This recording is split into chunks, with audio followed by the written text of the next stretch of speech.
Baik, kali ini saya akan menjelaskan tentang pemeriksaan fisik pada hewan ternak besar.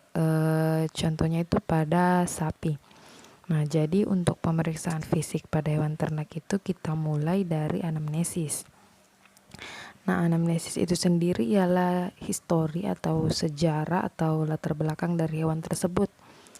Contohnya kita menelusuri riwayat-riwayatnya sebelumnya. Contohnya apakah pernah diberikan vitamin, obat cacing, atau kita telusuri riwayat-riwayat penyakit yang pernah diderita oleh sapi tersebut. Nah, setelah kita melakukan anamnesis, kita mulai pemeriksaan fisik pada sapi. Biasanya itu dimulai dari pemeriksaan pada mata. Nah, untuk di bagian mata sendiri, kita lihat secara hati-hati.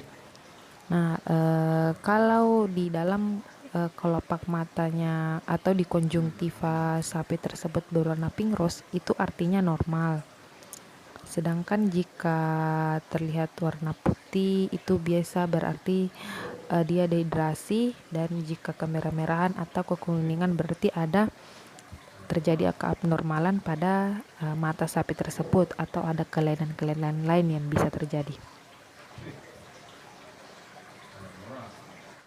Kemudian amati pada bagian kulit ternak.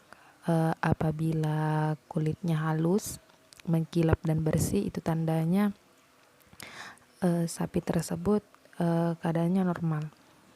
Tetapi apabila kurang bersih, kasar, dan sebagainya, itu bisa menandakan keabnormalan pada sapi. Untuk pemeriksaan abdomen, kita bisa lakukan pemeriksaan pada bagian rumen, di mana kita melakukan pemeriksaan auskultasi. Jadi kita akan merasakan adanya cairan atau gas yang berjalan. Kemudian kita lakukan itu selama kurang lebih 2 menit. Kemudian kita lakukan perkusi dan auskultasi pada bagian abdomen dan toraks sapi. Ketika kita mendengar suara ping seperti yang ada pada video tersebut, itu artinya bahwa sapi tersebut dalam keadaan abnormal. Lakukan pemeriksaan tersebut pada bagian kiri dan kanan. Selanjutnya kita lakukan pemeriksaan pada mulut sapi. Ketika kita melihat mulut sapi yang normal itu di dalamnya itu bersih, yang perlu kita perhatikan adalah giginya, apakah ada patah.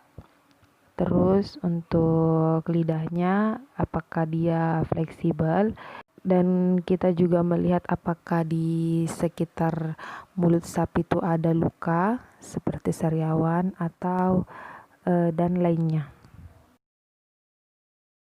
Untuk pemeriksaan suhu normal pada sapi itu biasanya kita lakukan pemeriksaan suhu itu karena suhu rektal diyakini bahwa adalah lokasi yang tepat untuk memeriksa suhu.